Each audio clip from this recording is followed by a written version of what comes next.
एक समय की बात है कि भारतवर्ष में एक राजा राज्य करता था। वह बड़ा ही प्रतापी और धनी था। वह प्रतिदिन मंदिर में दर्शन करने जाता था और ब्राह्मण गुरु की सेवा किया करता था। उसके द्वारा से कोई भी निराश होकर नहीं लौटता था तथा वह प्रत्येक गुरुवार को व्रत रखता था एवं पूजन करता था। हर दिन गरीबों की सहायता करता था, परंतु ये सब बातें उसकी रानी को अच्छी नहीं लगती थी। वह न तो व्रत करती थी और न ही किसी को एक पैसा दान में देती थी तथा राजा से भी ऐसा करने को मना करती थी। एक समय की बात है जब राजा शिकार खेलने वन गए थे और घर पर रानी और दासी थी। उस समय गुरु बृहस्पति एक साधु का रूप धारण कर राजा के दरवाजे पर भिक्षा मांगने आई। रानी से भिक्षा मांगी तो कहने लगी कि हे साधु महाराज, मैं इस दान और पुण्य से तंग आ गई हूँ। मेरे घर का यह कार्य समाप्ति नहीं होता। इस कार्य के लिए तो मेरे पतिदेव ही बहुत है। अब आप इस प्रकार की कृपा करें कि ये सब धन नष्ट हो जाए तथा मैं आराम से रह सकूं। साधु बोले, हे देवी, तुम तो बड़ी विचित्र हो। संतान और धन से कोई दुखी नहीं होता है, इसको तो सबको चाहते हैं। पापी भी पुत्र और धन की भी इच्छा रखता है। अगर तुम्हारे पास धन अधिक है तो भूखे मनुष्य को भोजन कराओ, प्याऊ लगाओ, ब्राह्मण को दान दो, धर्मशाला बावड़ी का निर्माण मनुष्यों ज्ञान इत्यादि कर्मों से आपकी और आपका एवं सर्व की प्राप्ति होगी।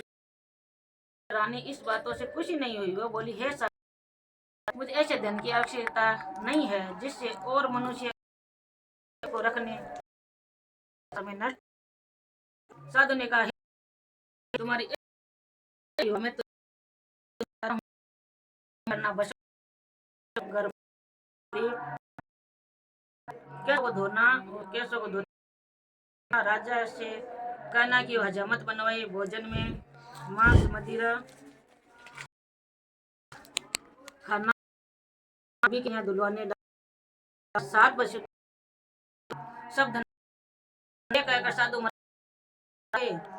रानी साधु के कहने के अनुसार बीते थे कि उसकी समस्या नष्ट हो गई और समय तथा संसारी तब रानी में दूसरे पर मुझे इसलिए कोतारिये चोरी पर दे भिक्षा। ऐसा कहकर देश चला गया। वहाँ जंगल में जाता और लकड़ी काट कर लाता और शहर में बेचकर इस तरह जीवनात करने लगा। इधर राजा के बिना रानी और दासी दुखी रहने लगी। किसी दिन भोजन मिलता और किसी दिन जल पीकर ही रह जाती। एक समय रानी और दासी की 7 दिन बिना भोजन में थे हो गए और रानी ने अपनी दासी से कहा, हे दासी, यहाँ पास ही नगर में बहन रहती है, वह बड़ी धनवान है। तो उसके पास जाओ और वहाँ से 5 शेर मांग कर ले आ, जिससे कुछ समय के लिए गुजारा हो जाएगा। इस प्रकार रानी की आज्ञा पाकर दासी रानी की बहन पास गई तो रानी की बहन उस समय पूजन कर रही थी, क्योंकि उससे रोज गुरुवार का दिन था। तब जब दासी रानी की बहन को देखा तब उसने बोली, हे रानी, मुझे तुम्हारी बहन ने भेजा है, मुझे 5 शेर बजर दे दो। इस प्रकार दासी ने अनेक बार कहा, परंतु रानी ने उत्तर नहीं दिया, क्योंकि वह उसी समय बसोतवार की व्रत कथा सुन रही थी। इस प्रकार जब दासी को किसी प्रकार का उत्तर नहीं मिला तो वह बहुत दुखी हुई और क्रोधवश लौटकर अपने गांव को आ गई। रानी के पास आकर बोली, हे रानी, आपकी बहन बहुत ही धनी स्त्री है। वह छोटे लोगों से बात भी नहीं करती, क्योंकि मैं उनसे कहा तो उन्होंने कोई उत्तर ही नहीं दिया। मैं वापस चली आई। रानी बोली, हे दासी, इसमें उसका कोई दोष नहीं है। जब बुरे दिन आते हैं तब कोई सहारा नहीं देता। अच्छे बुरे का पता विपत्ति में ही लगता है। जो ईश्वर की इच्छा होगी वही होगा। ये सब हमारे भाग्य का दोष है। इधर रानी की बहन सोचो कि मेरी बहन की दासी आई थी, परंतु मैं उसे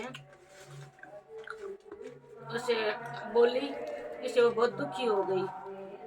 ये सोचकर कथा को सुनकर विष्णु भगवान का पूजन समाप्त कर रानी अपनी बहन के घर चल दी और आकर अपनी बहन से कहने लगी, हे बहन, मैं बृहस्पतिवार का व्रत कर रही थी जब तुम्हारी दासी आई, परंतु जब तक कथा होती है तब तक न उठते हैं और न बोलते हैं, इसलिए न बोली। कहो दासी क्यों आई थी? रानी बोली, हे बहन, हमारे घर अनाज नहीं था। वैसे तुमसे कोई बात छुपी नहीं है, इस कारण मैंने दासी को तुम्हारे पास 5 शेर बोझ के लिए भेजा था। रानी की बहन बोली, बृहस्पति भगवान सबकी मनोकामना पूरी करते हैं। देखो शायद तुम्हारे घर में अनाज रखा हो। इस प्रकार का वचन जब रानी ने सुना तो घर के अंदर गई और वहाँ उसे एक घड़ा बजर का घड़ा मिल गया। तो वह रानी और बंदी बहुत ही खुश हुई। दासी कहने लगी, हे रानी, देखो वैसे हमको जब भोजन मिलता है तो हम रोज ही व्रत रखते हैं। अगर इस व्रत की विधि है और कथा पूज ली जाओ तो इसे हम भी किया करेंगे।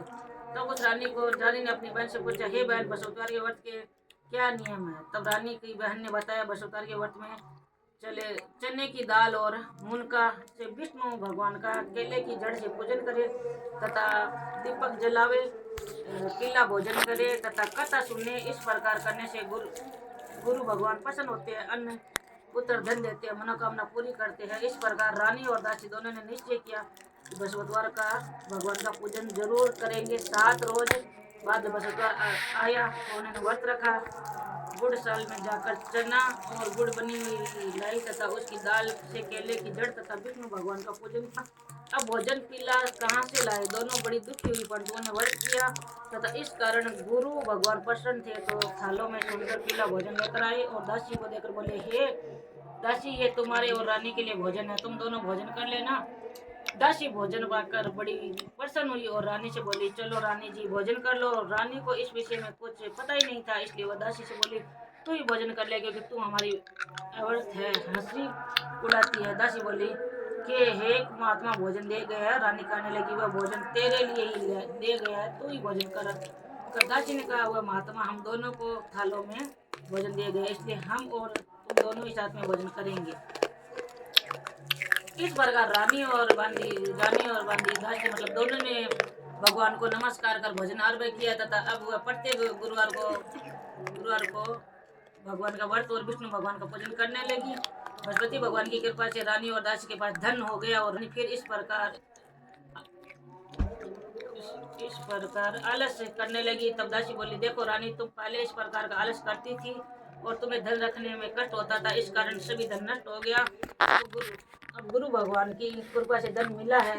हम दोनों दान पुण्य करना चाहिए। दान में भूखे मनुष्य को भोजन कराओ, प्याऊ लगो, ब्राह्मणों को दान दो, कुआं तालाब बावड़ी आदि का निर्माण करो, मंदिर और पाठशाला बनाकर दान दो, कुंवारी कन्याओं का विवाह कराओ, धन को शुभ कार्यों में खर्च करो, जिससे तुम्हारे कुल का यश बढ़ेगा तथा स्वर्ग प्राप्ति होगी, पितर प्रसन्न होंगे।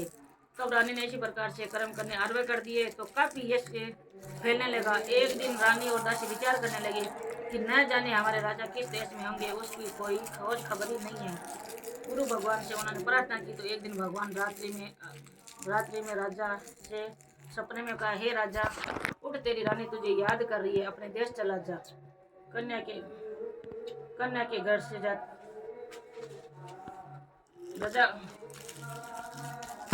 राजा प्राप्त काल उठा और विचार करने लगा। स्त्री खोने और पाने की नई साथी होती है, पर भगवान की आज्ञा मानकर वह अपने नगर के लिए चलने को तैयार हुआ। इससे पूर्व जब राजा प्रदेश चला गया था तो प्रदेश से दुखी रहने लगा। प्रतिदिन जंगल में लकड़ी बीन कर लाता, उन्हें शहर से बेचकर अपने दुखी जीवन को कठिन से करता।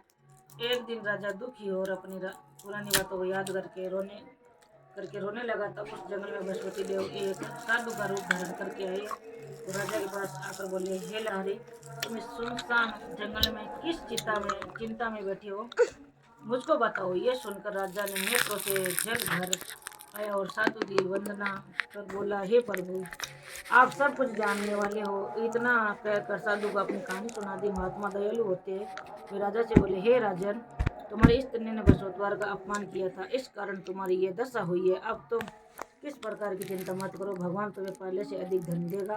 देखो, तुम्हारी स्त्री ने बृहस्पतिवार का व्रत आरंभ कर दिया और तुम मेरा कहना मानकर बृहस्पतिवार व्रत करके चने की दाल और गुड़ का जल और लोटे में डालकर केले का पूजन करो, फिर हाथ कथा कहो। सुनो, भगवान तुम्हारी सारी मनोकामना पूरी करेंगे। साधु को प्रसन्न देखकर राजा बोले, हे प्रभु, मुझे लकड़ी बेचकर इतना पैसा नहीं मिलता है जिसे भोजन करने के उपरांत कुछ बचा सकूं।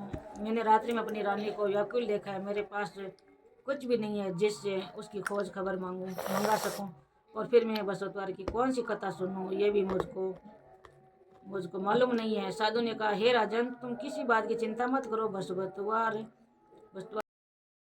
लकड़ियां प्राप्त हो।